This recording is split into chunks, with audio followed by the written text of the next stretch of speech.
Welcome to Life Talk. Life Talk is a weekly podcast specifically designed to provide helpful insights, timely tools, and inspirational ideas that lift, encourage, and challenge. This week's podcast is an excerpt taken from the book entitled An Autumn's Journey, Deep Growth in the Grief and Loss of Life's Seasons. Loss can be utterly devastating.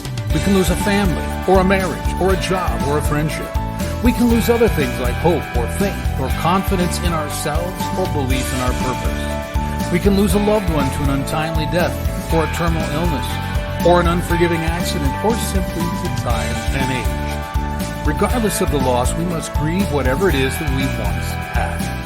And if we simply focus on the loss, or the unfairness of the loss, or the impact of the loss on us or others, we will miss the opportunities for growth inherent in the loss. Therefore, we must remember that there is great purpose in great pain. I hope that you enjoy this week's excerpt from An Autumn's Journey. They leave sporadically. Some of them go at the first hint of fall's advance. Others hang around until the first snows herd them southward as a rancher with heavy-footed cattle lumbering across pasturelands, gorging on the last of summer's grasses.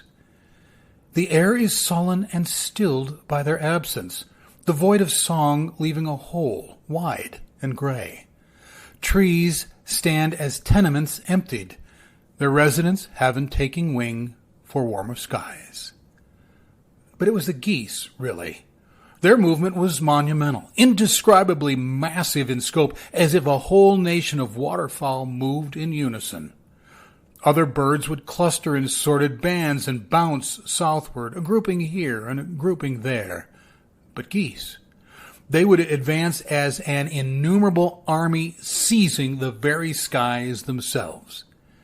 As a kid, they would surge down the Atlantic flyway as if it were a conduit that compressed untold millions of geese into an invisible highway in the sky. The main body would come in droves of thousands, an endless string of black pearl strands being pulled southward, waving like a grand tail of a grand kite in the wind. It was too vast to embrace, being one of those things in life that defies the parameters of our imaginations and spills far outside of the reach of our senses. Because it does, we're never quite done with it, because we never quite absorb it all. It slips by, experienced as something grand, but we inherently know that the grandeur that we were able to embrace was but a minuscule part of the whole. As a kid, I knew that. The Atlantic Flyway cuts a mystical swath through the heart of the southern Lake Erie region. All but an hour's drive or so away from home, we would tumble into the car and head out to sit on the sidelines of the miraculous.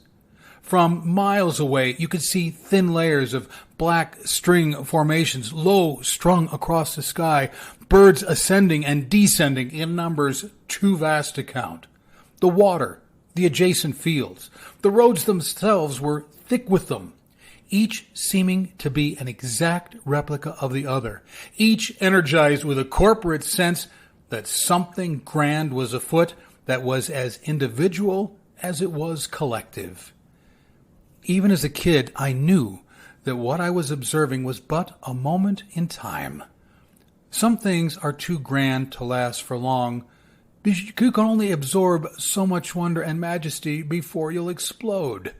But therein lays the rub. You want it to last, even if the sheer pleasure of it all kills you. At least death would be happy. You'd die with a smile. To appreciate most things, you have to let them go. Some things become even more precious by their absence. When you lose something, you grieve the loss, and the exercise of grief can be brutally hard. At the same time, the appreciation for that thing is dramatically enhanced in a kind of give-and-take exchange. It's the push and pull of life that as a kid watching a million geese I didn't get.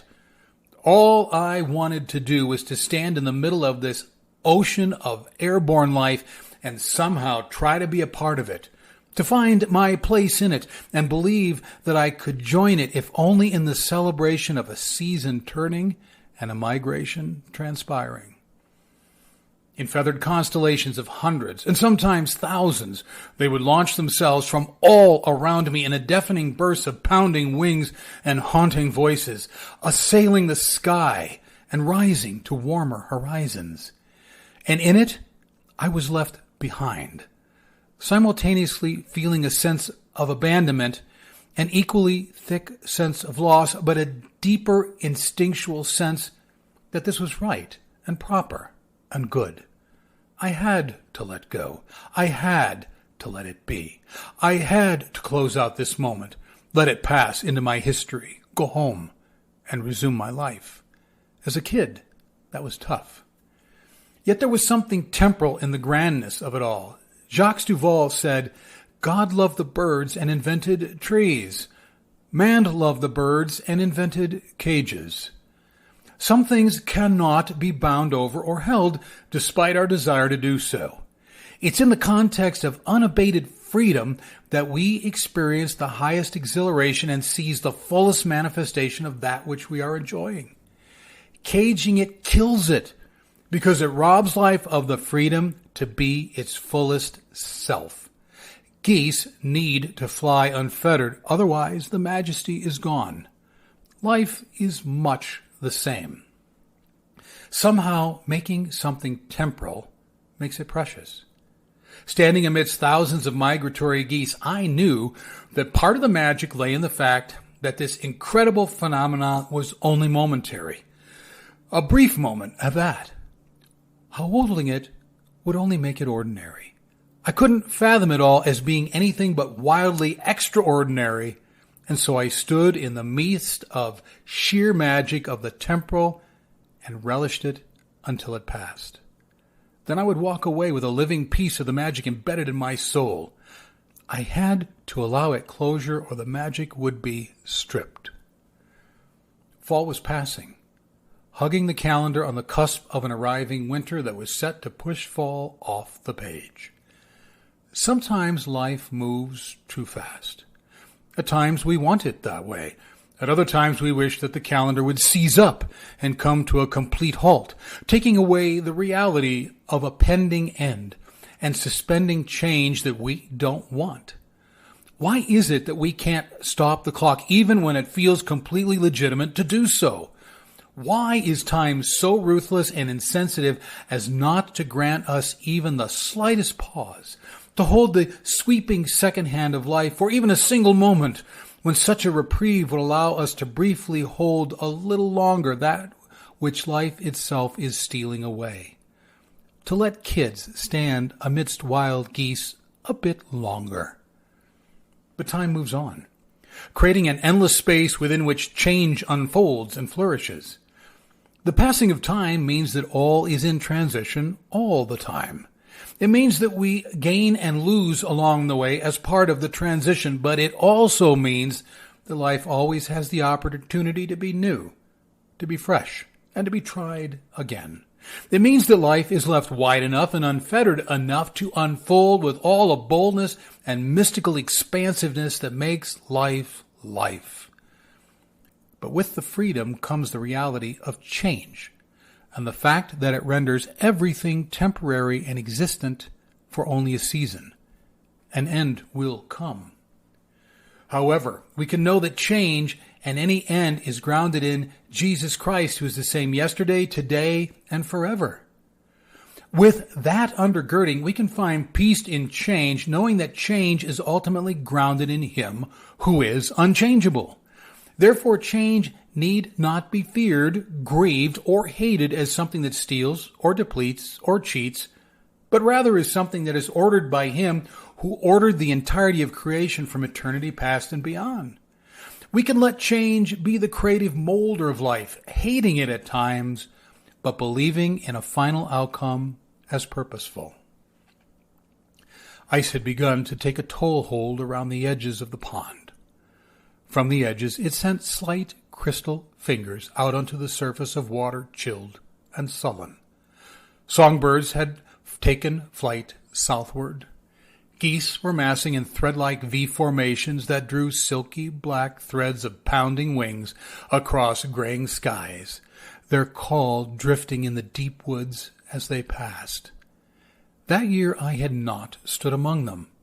I had not for years.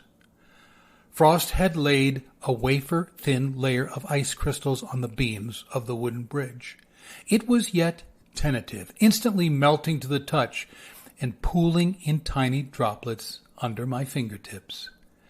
Everything was changing, and I found myself angry and resistant about it all. I didn't care about what might be diminished in stealing freedom. I wanted life caged and held. I am sometimes not ready for things to pass, for geese to ascend and cross horizons out of my line of sight. Life is precious. That which is precious we strive to hold. There is something about its value that drives us to possess it, to retain it, somehow feeling that possession is the only means by which that which is precious can be truly enjoyed. Without possession, it is fleeting, easily escaping our grasp and robbing us of the pleasure that it brings. And so we seek out that which is precious. We hoard it, if possible. We lock it up, insure it, put it in wills so that it remains under our control even in death, and do our level best to preserve it against anything that would steal it away. And because we hold it, it is no longer precious, for we have robbed it of what is most precious, the possession of inherent traits too precious to ever be held. Yet I think we hold the precious out of fear.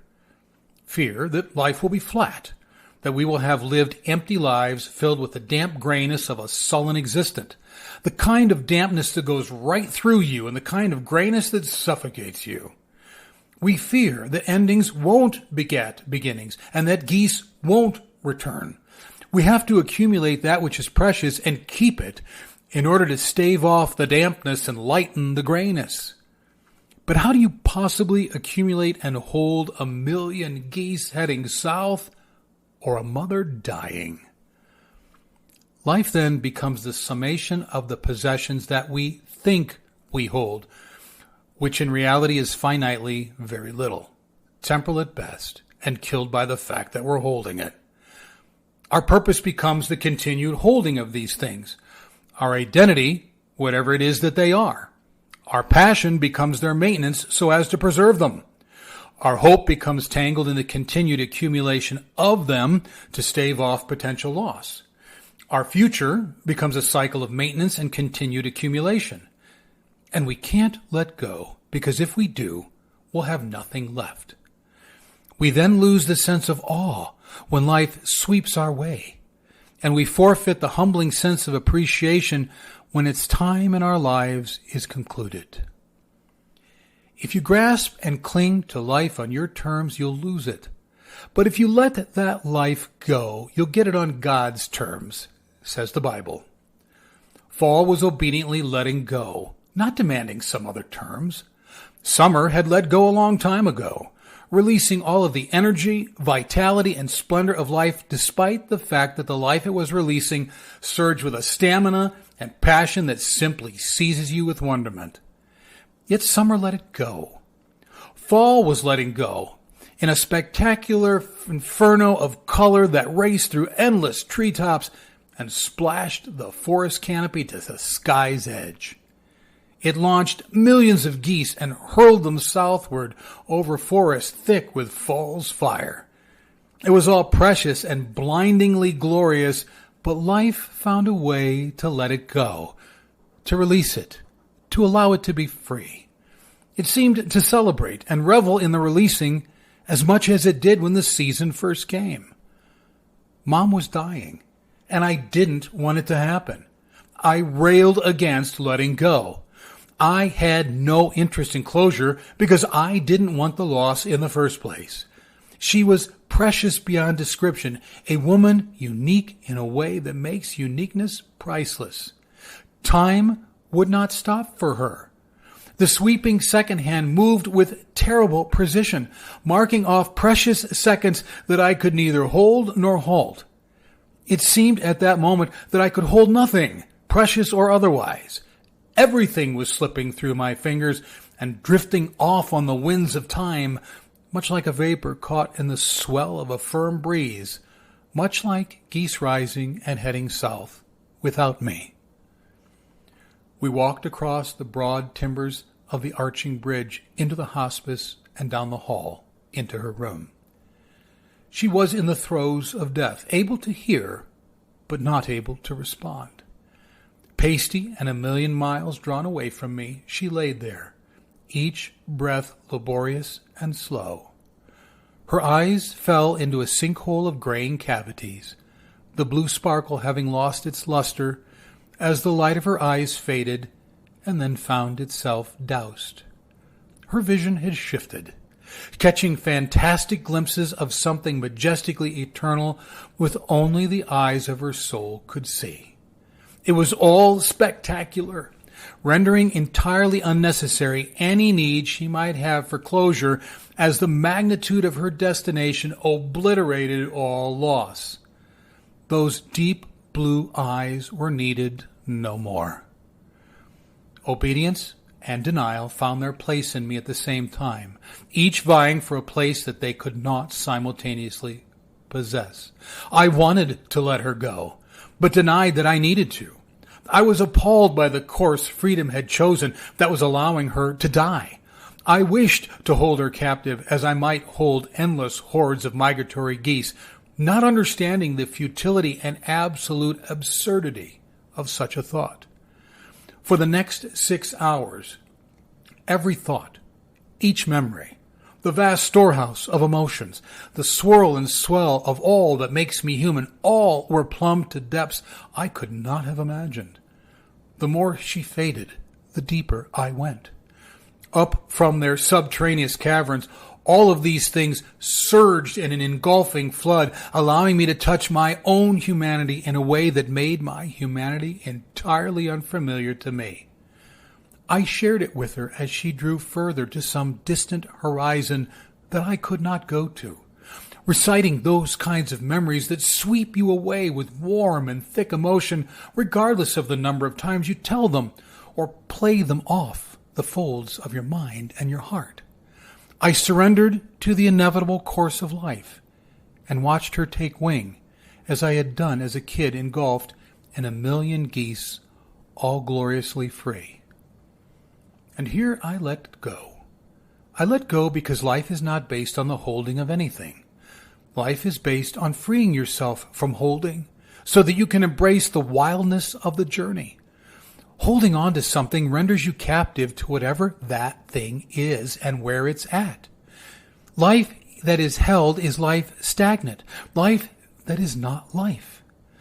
Life rolls on because it must, because it was designed that way. It's ever fresh, building upon the past in the present in order to enrich the future. Holding life kills it, much like holding a flower eventually wilts it. That which is precious can't be held or possessed because it's fragile and elusive. It's those qualities that make something precious. If it's not fragile and elusive, it's not precious.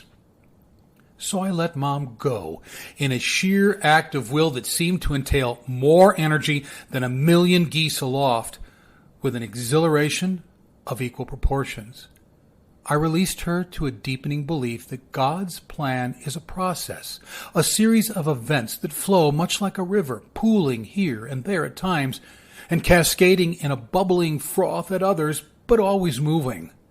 If we attempt to throw a dam across this river, it will pool, stagnate, and go no further than the parameters of the dam we have constructed around it. It will eventually mass itself and burst any dam that we can construct because life is irreparably bound to the achievement of the complete manifestation of its design and intent. Freedom is entirely and indisputably indispensable to that objective. Regardless, we attempt to manage it anyway. And in doing so, we will have managed it to death and controlled the vitality right out of it, much in the same way that forbidding the migration of geese would rob us of the wonder of it all, as if we could forbid it all anyway. Likewise, If I hold the past, I cannot simultaneously seize the future. My grasp will be directed in one place or the other. My energies vested in holding on to misty mementos locked in an unalterable past. Or I can take a firm hold of a future that is unwritten and therefore entirely unencumbered. Letting go lets me grieve. Letting go allows me to run in the natural currents of life, therefore resting in the fact that whatever the outcome, it will be good and right. At that moment, I began to grieve. Something broke open that permitted the first feelings of grieving to flow. You have to release to grieve. Releasing is accepting the course of things out of the belief that there exists a sure and certain order to this course. Geese fly south with an uncompromised certainty. Releasing releases us from our battle to alter the course that our life is taking and to rest in both the gains and losses of where it's going. Geese moving on, seasons turning, and mom dying. We are free to celebrate wildly when it's called for. And we are likewise freed to grieve deeply when it's appropriate. We can embrace both sides of life rather than attempting to control it in a manner that we experience neither. A fall sun was preparing for an early slumber. A myriad array of geese and ducks had settled on the periphery of the pond, drawing up against the deepening twilight. I was once again able to walk among them, to join them a bit before I would lose them to the instinct of migration. Mom would not live to see the next day. She would be gone by the time this array of waterfowl would take to the sky on pounding wings at the first blush of a tepid dawn, heeding a calls to skies far south. The sun would edge over the eastern horizon without her smile to illuminate it or her eyes to take it in. For the first time in my life, the sun would rise without her. Life had moved on, leaving yesterday forever in a myriad collection of seemingly endless yesterdays. For the first time, she had moved into yesterday as well. Acceptance is our willingness to admit that we can't control life or direct outcomes. It embraces the fact that robbing life of the freedom it needs in order to be everything it was designed and ordained to be is deadly, audacious, and in the end entirely impossible anyway. Acceptance either comes as we teeter on the precipice of sheer exhaustion, our own spent nature, leaving us no alternative, or we readily embrace acceptance because it puts us seamlessly in step with God, rather than grating against him by vying for control with him. Acceptance is errantly viewed as surrender, when it's really an acknowledgement that we don't have the control that we pretend to have and that we're not as powerful as we might like to think. Geese will fly, and people will die. Acceptance is embracing our insecurities. It's recognizing that control is our attempt to establish a sense of security and safety in a frequently tumultuous world.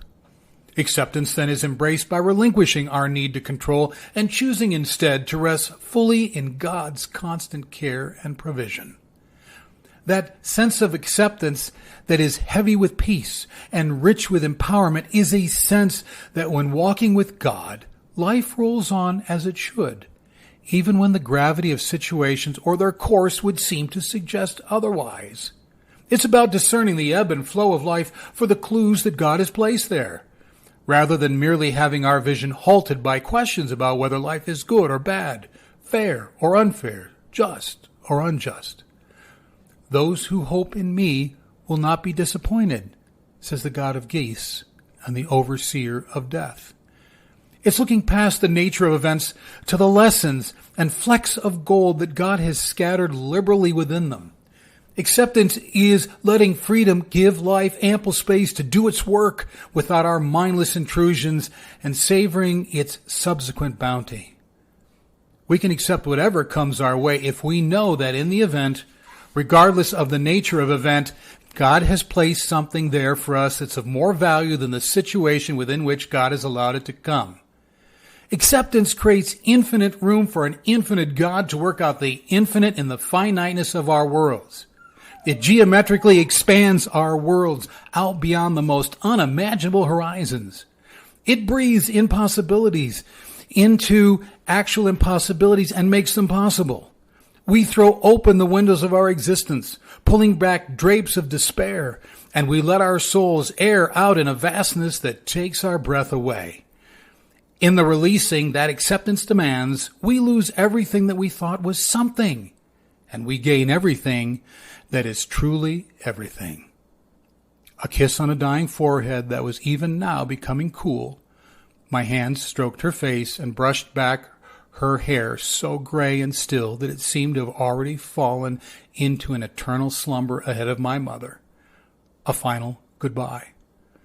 We stepped out into a parking lot somehow sterile and lifeless, people coming and going, as if moving through some sort of mechanized script. The angst of holding on and letting go plied our hearts and hands as they stood somber over awaiting cars, numbed and lost, fumbling for keys and answer. And then they burst across the treetops. Hundreds of geese in a collection of V formations surged over us, skimming the underside of a fall sky and brushing the last pastel of twilight. Fall accepted its own departure, seeing itself as part of some grand drama that played out in the simplicity in geese aloft or as vast as the turning cosmos. Everything seemed thrilled to be a privileged part of it all. In embracing such a feeling, I found the beginnings of closure and a door to the future. I waved goodbye to the airborne minions, and I said goodbye to Mom.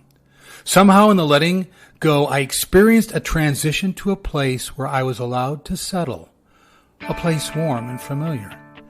And in this place of solace, I was likewise prepared for another unexpected goodbye. Thanks for joining us today. You will discover an autumn's journey, deep growth in the grief and loss of life seasons, as well as all of my books on Amazon, Barnes & Noble, or wherever books are sold. It's my hope that you find these books as meaningful and restorative in your life.